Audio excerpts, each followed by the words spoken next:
로마서 1장에서 시작된 그 그리스도의 안에 나타난 하나님의 구원의 도리에 대한 설명이 이제 11장으로 끝나고 12장부터는 복음으로 의롭게 된 자가 구체적으로 어떻게 살아가야 하는지, 즉 그리스도인의 삶의 실천적인 부분을 다루고 있습니다. 물론 앞부분에서도 간간히 성도들의 그 생활에 대한 권면이 없는 것은 아니지만 본격적인 권면과 교훈은 12장부터 시작됩니다. 특별히 오늘 본문 1절, 2절은 구원받은 성도들의 생활 원리에 대한 원칙이 서술되어 있는데, 이것은 앞으로 서술되는 모든 구체적인 윤리에 대한 총서론에 해당되고 요약이라고 할 수 있습니다. 그러면 1절을 보겠습니다. 그러므로 형제들아, 내가 하나님의 모든 자비하심으로 너희를 권하노니 너희 몸을 하나님이 기뻐하시는 거룩한 산 제물로 드리라. 이는 너희가 드릴 영적 예배니라. 사도들은 먼저 그러므로 형제들아, 내가 하나님의 모든 자비하심으로 너희를 권하노니 라는 말로 시작하고 있습니다. 이것은 바울이 지금 말하는 것은 율법적인 계명이 아니라 하나님의 사랑으로 말미암은 권면임을 뜻합니다. 그래서 그리스도인의 윤리는 우리를 정죄하는 율법이나 무거운 멍해가 아니라 하나님의 사랑에 감사하여 기쁨으로 행하는 감사의 규칙입니다. 여기서 모든 자비하심이라고 번역된 헬라어 단어는 히브리어 라함임이라고 하는 말을 번역한 것으로, 라함임은 모태를 뜻하는 말에서 온 것으로 하나님께서 죄에 빠진 우리 인간을 불쌍히 여기는 것, 곧 긍휼을 뜻합니다. 이는 에스겔 16장 6절에서 또 14절에 나오는 그 내용으로 길에 버려져서 울고 있는 그 피투성이의 그 피투성이를 측은히 여기는 것과 같은 마음을 뜻합니다. 이처럼 사도 바울은 그러한 하나님의 긍휼의 마음을 가지고 우리를 권면하고 있습니다. 그렇다면 사도 바울이 권면하는 내용은 무엇입니까?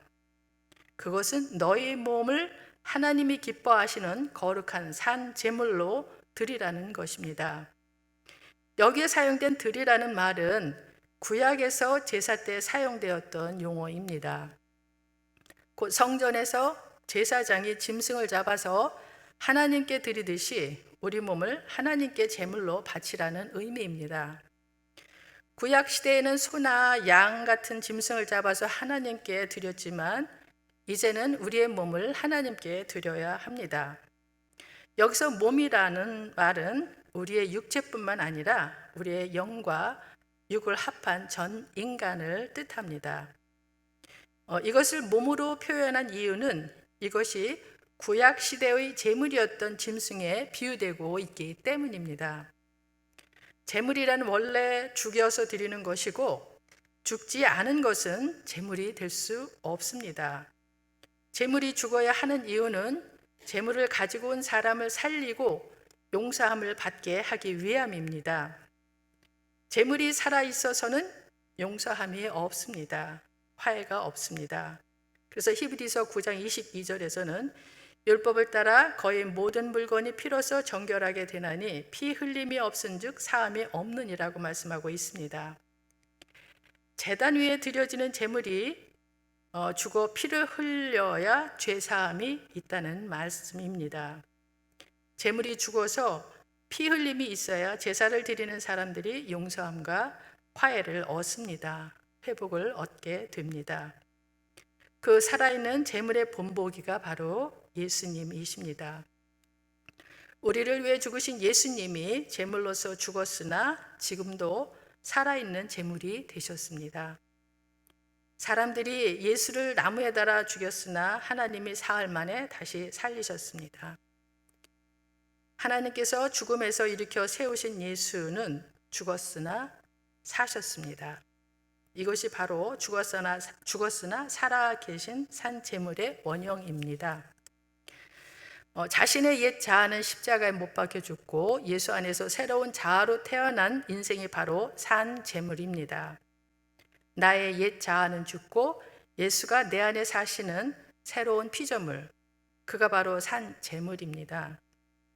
그래서 예수를 본받아 산 제물로 살아가는 주의 사람은 바울의 고백처럼 고백하게 됩니다. 갈라디아서 2장 20절 말씀입니다. 내가 그리스도와 함께 십자가에 못 박혔나니 그런즉 이제는 내가 산 것이 아니요 오직 내 안에 그리스도께서 사시는 것이라. 이제 내가 육체 가운데 사는 것은 나를 사랑하사 나를 위하여 자기 자신을 버리신 하나님의 아들을 믿는 믿음 안에서 사는 것이라. 자신은 죽고 예수가 사는 삶, 이것이 바로 크리스찬의 삶이요 곧 거룩한 산 제물로서의 삶입니다. 이런 삶이 곧 영적 예배라고 사도 바울은 말하고 있습니다. 여기서 영적이라고 하는 헬라어 의미는 합리적인 또는 합당한이라는 뜻으로 하나님께 대한 어떤 형식의 예배보다도 우리의 모든 삶에서 하나님께 드려지는 삶, 하나님이 기뻐 받으시는 하나님의 말씀대로 순종하는 삶, 그 자체가 하나님께 드리는 가장 합당한 예배인 것입니다. 우리 몸을 거룩한 산 제물로 드리기 위한 영적 예배의 기본 조건이 있습니다. 2절입니다. 너희는 이 세대를 본받지 말고 오직 마음을 새롭게 함으로 변화를 받아 하나님의 선하시고 기뻐하시고 온전하신 뜻이 무엇인지 분별하도록 하라. 우리가 영적 예배를 드리기 위한 기본 조건으로서 첫 번째로 너희는 이 세대를 본받지 말라고 합니다. 다시 말해서 이 세상이 추구하는 가치관이나 세상 풍조 또는 이데올로기 등과 같은 것을 본받아서는 안 된다고 하는 것입니다. 왜냐하면 이 세상의 가치관이나 행동 방식 또는 사유 방식이 쉽게 하나님의 말씀을 침해하고 있고, 또 세상 사람들의 삶의 목적과 가치관과 사고 방식은 하나님이 원하시는 바와 너무 거리가 멀기 때문입니다. 그러므로 성도가 하나님이 기뻐하시는 삶을 살려면 우선 세상을 본받지 말아야 합니다. 두 번째로는 오직 마음을 새롭게 함으로 변화를 받으라고 합니다. 여기서 마음을 새롭게 하여 변화를 받는다는 것은 삶의 완전한 전환을 의미합니다. 우리가 구원받기 전에는 육신의 소욕에 따라 세상적인 가치관을 추구하며 살았습니다. 그러나 이제 성경에 교훈된 대로 하나님과 천국과 영생을 생각하고 경건하고 도덕적인 삶을 살되 성령의 소욕을 따르며 살아야 됩니다. 변화를 받으라는 말은 우리의 생각의 변화가 한 번에 끝나는 것이 아니고 계속 반복해서 일어나야 하는 것을 말합니다. 성도의 영적 성장, 곧 성화의 시작은 생각의 변화에서부터라고 할 수 있습니다. 우리는 이 세상을 본받지 말고 생각이 날마다 새로워져야 합니다.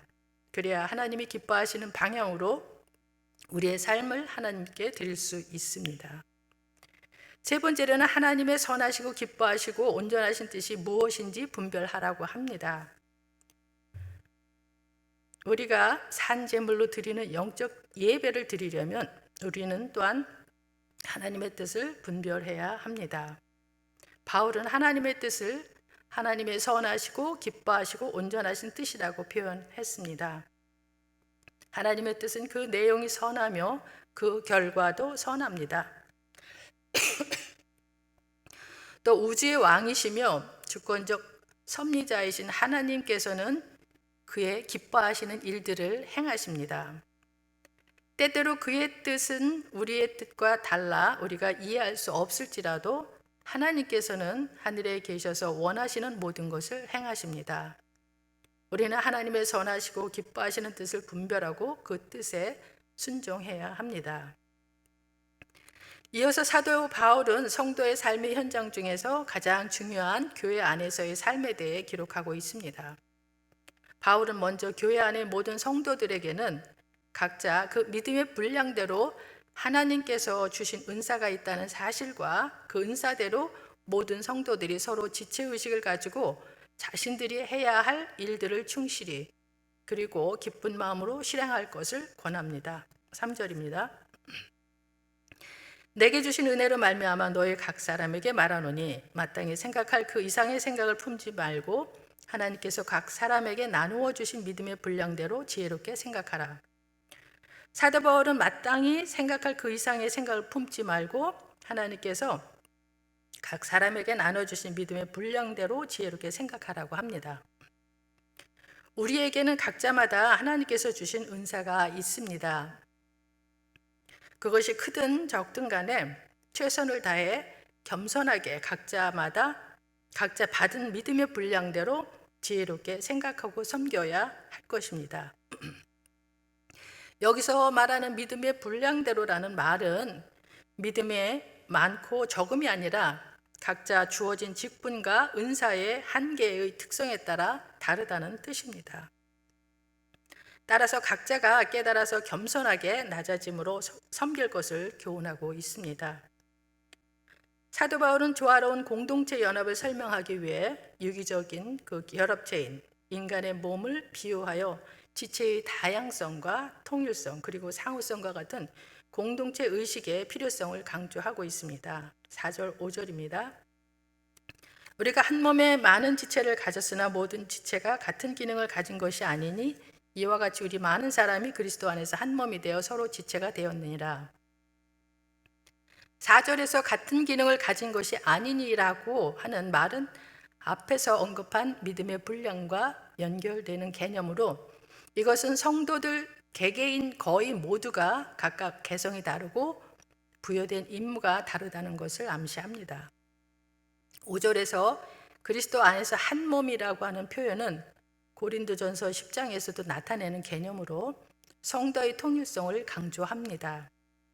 즉 고린도전서와 로마서에 나타나는 지체 비유는 그리스도 안에서 유기적으로 연합된 지체들의 상호 보완성과 더불어 그리스도를 중심으로 형성된 우주적 교회의 유일성이 강조되고 있습니다.